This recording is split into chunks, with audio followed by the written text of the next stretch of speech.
Oke, di video pertemuan pertama part kedua kali ini kita akan melihat eh, dasar-dasar dari algoritma dalam menyusun algoritma. Jadi bagaimana sih kita menyusun algoritma yang baik gitu kan. Parameternya apa saja. Nah, kita akan melihat dasar dalam penyusunan algoritma itu apa saja gitu ya. Jadi silakan disimak lagi di video yang part kedua ini. Oke, kita lihat dulu dari sejarah istilah algoritma. Kenapa kok algoritma itu muncul istilahnya? Kenapa kok nggak pakai istilah yang lebih familiar aja, misalkan prosedur atau urutan langkah, itu kan kayaknya kalau tadi definisinya kan sebenarnya urutan langkah. Kenapa nggak pakai istilah urutan langkah, tapi lebih menggunakan algoritma gitu ya? Oke, jadi kalau dijelaskan di sini, algoritma adalah jantung ilmu komputer atau informatika. Gitu ya. Dalam hal ini terkait dengan pemrograman. Gitu ya.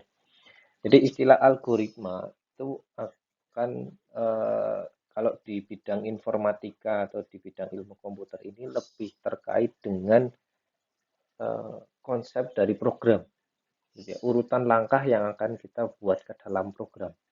Walaupun tadi sebenarnya secara pengertian itu algoritma luas gitu ya, tidak hanya di konsep program aja, tetapi hampir semua prosedur yang atau urutan langkah yang kita lakukan dalam kehidupan kita sehari-hari ataupun resep misalkan dari seorang koki itu juga sebenarnya sebuah algoritma gitu ya. Tapi di bidang ilmu komputer atau informatika, algoritma itu lebih mengarah ke istilah urutan langkah dalam suatu program. Gitu ya. Jadi lebih spesifik ke bentuk programnya. Gitu. Jadi istilahnya kayak hasil pikiran kita yang kita tuangkan ke dalam suatu program gitu ya, supaya komputer itu tadi bisa melakukan apa yang kita inginkan gitu ya. Oke, kemudian algoritma ini berasal dari kata penciptanya, di sini namanya Al-Khawarizmi gitu ya. Tapi karena orang barat itu memanggil Al-Khawarizmi ini menjadi algoritmi gitu ya. Jadi maka algoritma itu berasal dari kata algoritma. Hanya karena yang awalnya panggilannya Al-Khawarizmi sama orang barat dijadikan algoritm gitu ya. Yang kemudian ini diserap lagi menjadi algoritm. Algoritm. Yang kemudian dalam bahasa Indonesia diterjemahkan menjadi algoritma. Jadi ini sebenarnya bahasa serapan dari nama penciptanya. Ya sama kayak orang uh, Jawa gitu ya. Orang Jawa itu menyebut kereta api dengan sepur kan gitu. Sepur itu sebenarnya bahasa Belandanya sepur kalau nggak salah. Ini bahasa Belanda. Rel artinya rel. Jadi karena orang Belanda mungkin sering bilang sepur, sepur gitu ya. Akhirnya orang Jawa bilangnya jadi sepur. Dan itu menjadi kebiasaan kita. Gitu ya. Orang orang Barat pun sama gitu ya. Al-Khawarizmi ini akhirnya jadi algoritmi, kemudian jadi algoritm, gitu ya. Yang kemudian jadi bahasa Indonesianya menjadi algoritma. Nah, kemudian pengertiannya algoritma atau algoritmi ini sebenarnya artinya ini ya, arti bahasa harfiahnya atau secara arti bahasa Indonesia, bahasa aslinya, yaitu proses menghitung dengan angka Arab. Ya. Jadi arti-arti harfiahnya, arti aslinya itu sebenarnya ini. Gitu ya. Jadi menghitung dengan angka Arab. Gitu. Kenapa kok artinya ke arah sini? Gitu ya. Karena sebenarnya ketika kita membuat urutan proses tadi, urutan langkah tadi ke dalam program, ya.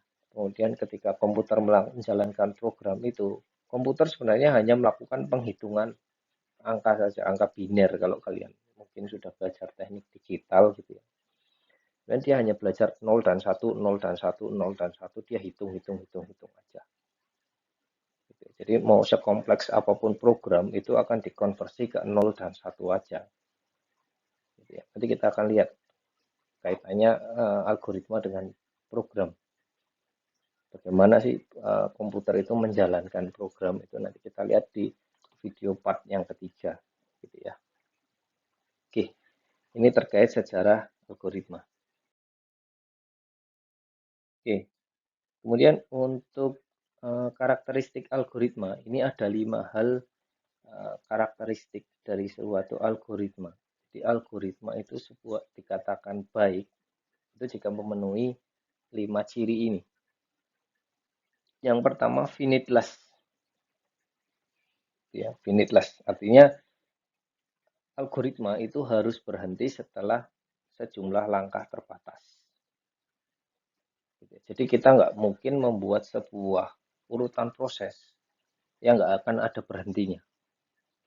Walaupun sampai kayak tadi misalkan mengurutkan kartu, itu nggak ada istilah mengurutkan kartu sampai angka tak hingga, itu nggak akan ada. Kalau tak hingga kan berarti nggak berhenti-henti. Pasti akan ada angka stopnya, angka berhentinya. Misalkan 1 juta, walaupun itu panjang, tapi pasti akan ada titik berhentinya dari suatu urutan langkah tadi. Itu kan. Kalau enggak ya kita belum bisa mengatakan bahwa algoritma itu adalah sistematis dan logis. Itu kan. Ya, kalau dalam kehidupan real misalkan kalian dapat masalah hukum, tapi kalian bolak-balik ke pengadilan nggak selesai-selesai sampai 50 tahun gitu kan. Ya itu kan berarti prosedur yang ada di pengadilan itu ada yang tidak beres kan gitu. Karena nggak selesai-selesai masalahnya. Gitu. Jadi algoritma itu harus berhenti. Ketika algoritma itu berhenti, berarti menunjukkan bahwa masalah yang diberikan itu sudah selesai. Gitu ya. Itu yang pertama finitless. Kemudian karakteristik yang kedua itu namanya definiteless. Ini agak ada beda sedikit, ada D-nya depannya, tapi artinya sudah beda. Jadi definiteless itu maksudnya setiap langkah harus didefinisikan dengan tepat dan tidak boleh berarti dua, atau kalau A berarti dua itu maksudnya ambigu.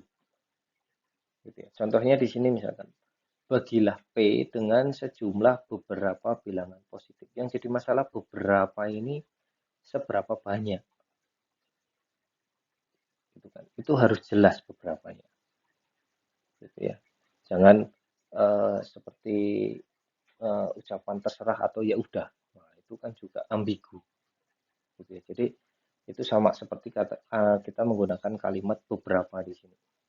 Itu juga ambigu. Ini sebenarnya yang diminta berapa banyak. Jadi ketika kita membuat sebuah algoritma itu harus jelas istilahnya nilainya.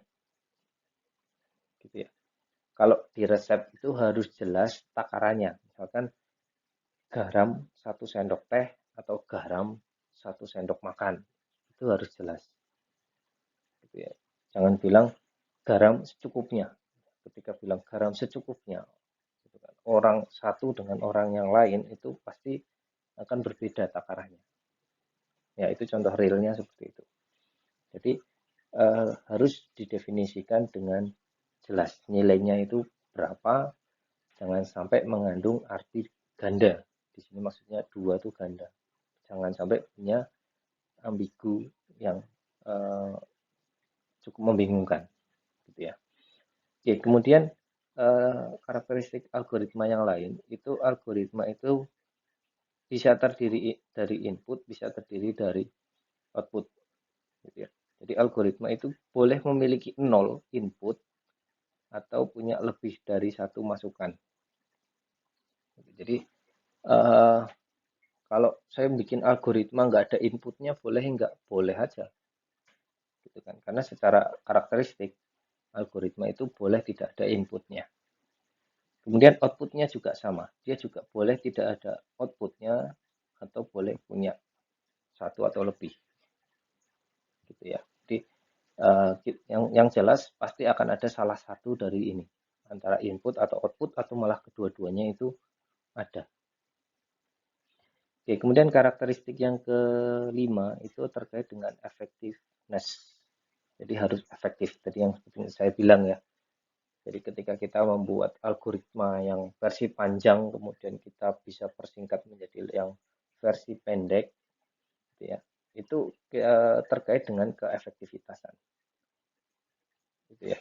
Nah, ketika itu bisa dibuat lebih pendek, itu kan nanti efeknya adalah ini.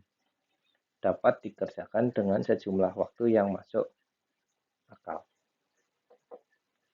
Gitu ya. Jadi kalau tadi kita punya versi panjang sampai 1 juta, gitu kan, mungkin kita akan menyelesaikannya dengan waktu 1000 juta detik. Artinya 1 baris 1 detik. Itu kan cukup lama. Gitu. Ya masuk akal, sebenarnya masih masuk akal. Gitu ya.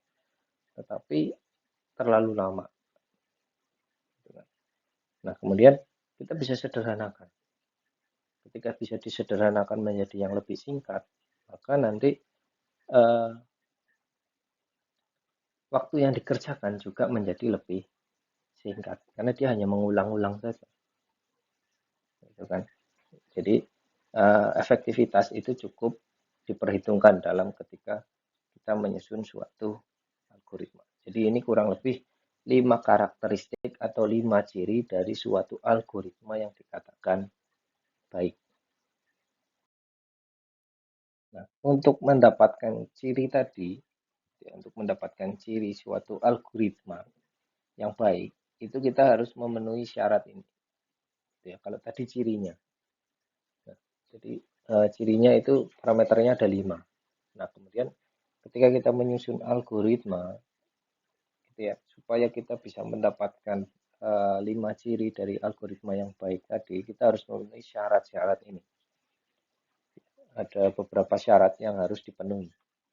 Yang pertama, dari tingkat kepercayaan atau reliability-nya tinggi. Jadi hasil yang diperoleh dari proses harus berakurasi tinggi dan benar.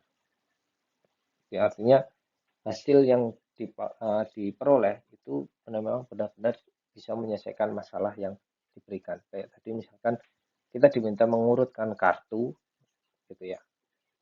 Maka memang yang diminta dari nomor kecil di atas, nomor besar di bawah, maka hasilnya harus sebisa mungkin mendapatkan hasil seperti itu. Ya, jangan kebalik, malah yang 5 di atas, yang 1 di bawah, atau yang terbesar di atas, yang 1 di bawah, itu berarti tidak menyelesaikan masalah, walaupun sudah urut. Ya, jadi tingkat kepercayaannya harus tinggi, benar-benar harus bisa menyelesaikan suatu masalah. Oke, kemudian pemrosesan yang efisien, cost rendah. Cost rendah ini ya mungkin kaitannya dengan efektivitas tadi ya. Jadi terkait dengan waktu, terkait dengan resource atau apa ya, resource itu sumber, gitu ya. Sumber daya yang kita butuhkan. Ya gampangannya tadi, kalau saya membuat algoritma versi panjang sampai 1000 baris dengan algoritma yang hanya 3 baris tapi saya ulang-ulang, itu kan pasti cost-nya akan lebih besar yang versi panjang. Tenaga yang dibutuhkan akan lebih butuh banyak di algoritma versi panjang daripada yang versi pendeknya. Gitu kan. Waktu yang dibutuhkan akan lebih lama untuk versi yang panjang daripada yang versi yang sudah dipersingkat. Gitu ya. Jadi kita juga perlu memperhitungkan, gitu ya, memperhitungkan efektivitas dan efisiennya. Itu kenapa kita ketika membuat algoritma, kita bisa nih membuatnya dalam versi panjang, kemudian kita coba persingkat. Baik, walaupun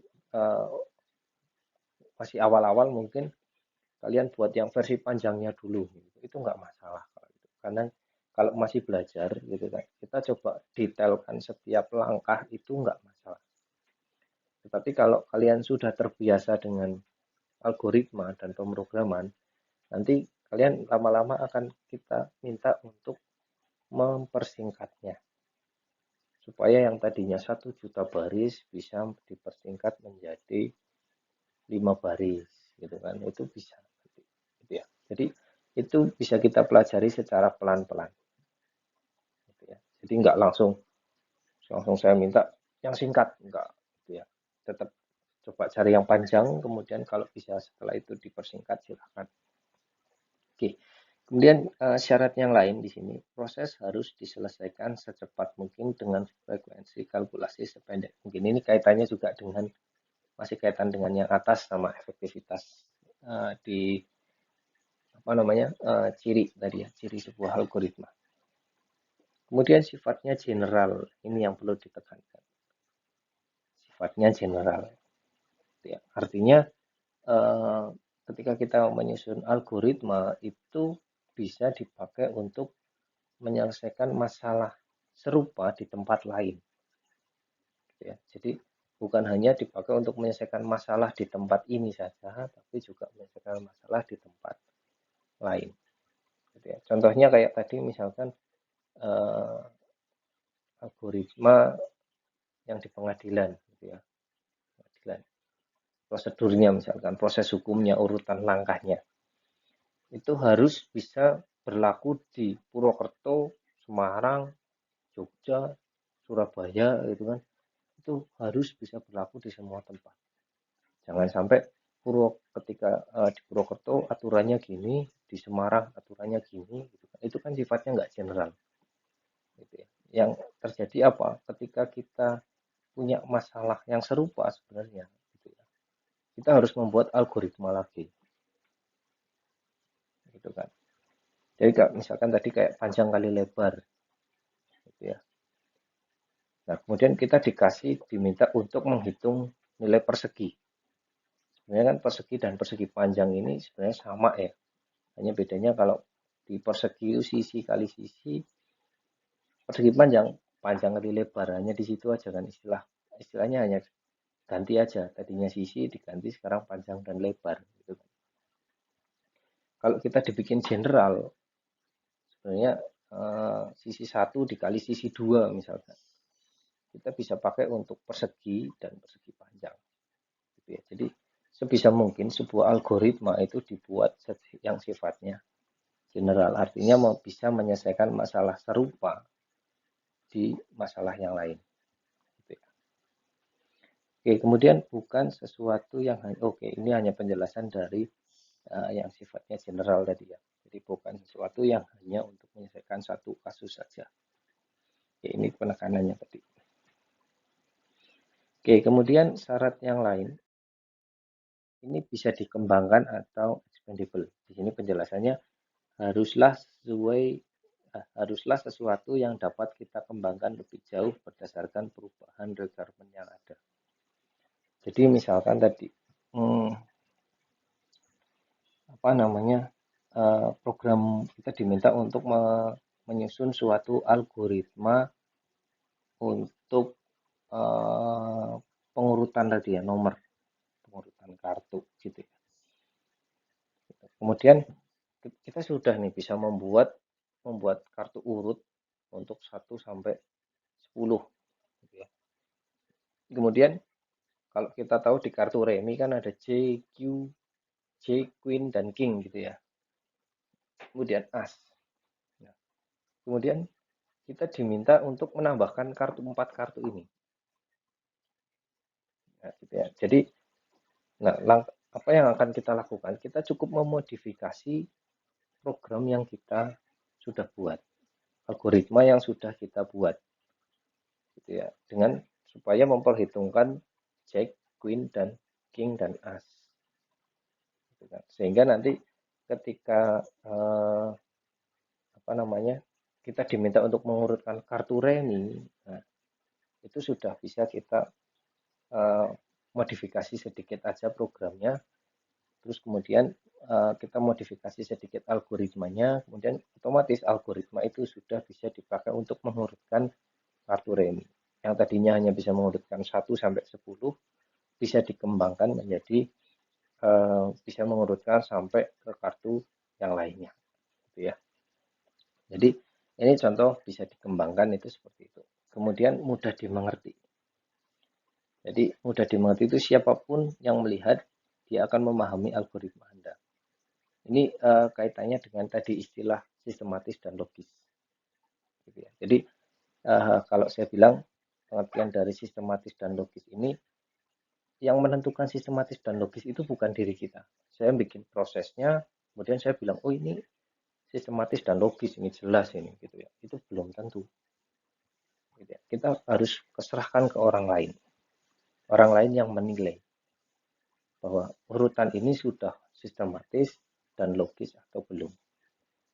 Ketika orang lain bisa membayangkan atau bahkan mencoba menjalankan dan ternyata benar bisa menyelesaikan masalah, baru orang lain bilang bahwa punyamu algoritmanya sudah sistematis dan logis. Gitu ya. Jadi ini terkait dengan pengertian mudah dimengerti. Kemudian portabilitas yang tinggi, jadi bisa dengan mudah diimplementasikan di berbagai plafon komputer. Jadi misalkan saya punya komputer Windows, saya membuat algoritma dalam bentuk program di Windows, gitu ya. Kemudian saya coba jalankan. Di sini bisa nih kodenya ya, saya bilang kodenya, bukan programnya. Kodenya saya bisa nih jalankan di Windows. Kode ini kemudian saya pindahkan ke laptop Mac atau laptop dengan operating system Linux. Ya, kodenya. Kemudian saya coba jalankan di sana, ternyata itu bisa. Nah, itu maksudnya adalah portabilitasnya tinggi. Gitu ya. Kita bicara kodenya, kita bicara algoritmanya, bukan programnya. Kalau programnya pasti nggak akan bisa jalan gitu ya. Saya punya Windows, aplikasi program di Windows, saya jalankan di Linux, pasti nggak mau. Saya jalankan di Mac, pasti nggak mau. Gitu ya. Tapi yang dimaksud di sini algoritmanya. Algoritmanya saya kopikan, saya pindahkan ke Linux, saya kopikan, saya pindahkan ke Mac OS. Ketika di situ bisa dijalankan dengan hasil yang sama seperti di Windows, itu berarti maksudnya adalah portabilitasnya tinggi. Ya. Oke, kemudian precise. Precise itu tepat, betul, teliti. Ini masih ada kaitannya dengan poin yang pertama tadi terkait dengan syarat, yaitu akurasi. Gitu ya. Ini masih terkait. Gitu.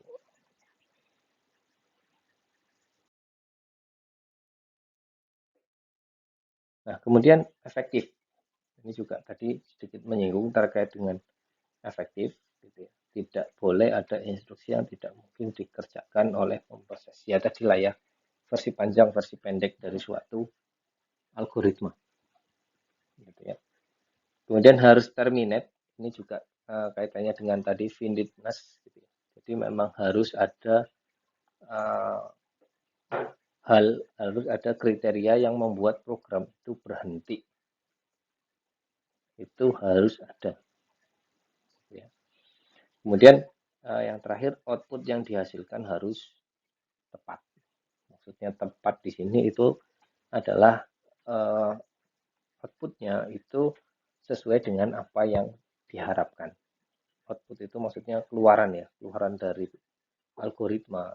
Ketika kita mengikuti proses itu harus sama seperti apa yang kita harapkan. Itu maksudnya output yang dihasilkan tepat.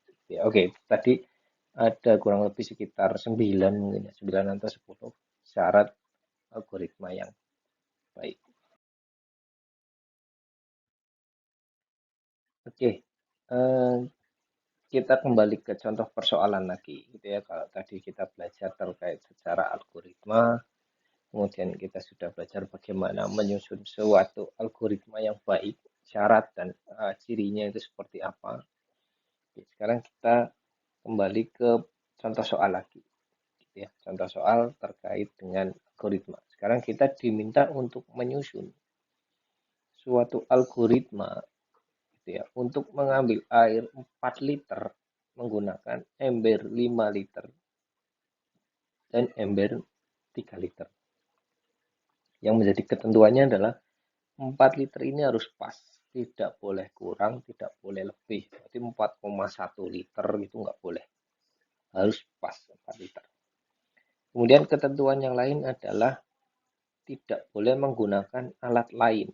Artinya kita pakai alat ukur literan itu nggak boleh. Ya, supaya kita dapat 4 liter itu pakai alat diukur 4 liter, tambahkan, itu nggak boleh. Gitu ya. Jadi kita hanya boleh menggunakan 2 ember ini, 5 liter dan 3 liter. Nggak boleh pakai tambahan ember lainnya. Kalau yang kopi dan susu itu kan bisa kita tambahkan gelas tambah, ya, karena nggak ada ketentuannya. Kalau yang di sini sudah ada ketentuannya, kita tidak boleh menambahkan alat lain. Kemudian kita juga tidak boleh mengira-ira.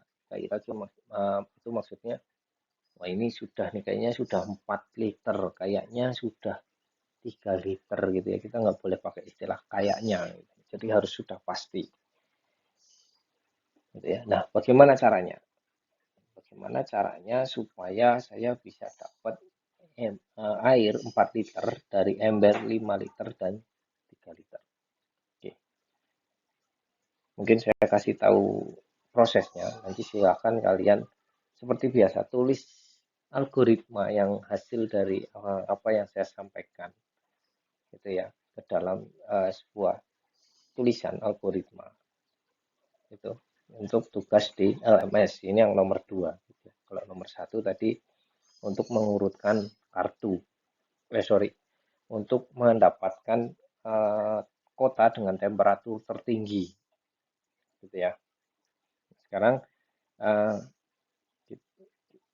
kalian diminta untuk mencari algoritma atau menuliskan lah ya, bukan mencari, menuliskan algoritma dari apa yang sudah saya jelaskan. Jadi nggak boleh nyari dari sumber lain, Google ataupun apa. Jadi kalian harus berdasarkan penjelasan dari saya. Oke.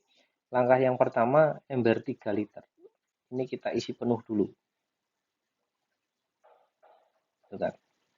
Nah, ketika ember 3 liter ini kita isi penuh, maka air di dalam ember ini sudah pasti ukurannya adalah 3 liter. Nah, dengan 3 liter ini saya coba tuangkan ke 5 liter. Maka yang terjadi adalah ember 5 liter ini akan berisi 3 liter. Dan ember yang ada di air yang ada di ember 3 liter akan habis. Kan gitu. Ya, karena airnya kita pindahkan ke 5 liter. Nah, kemudian setelah kita pindahkan, kita isi air lagi di sini. Air kita fullkan lagi. Ya. Kita fullkan lagi. Maka di sini isinya adalah 3 liter.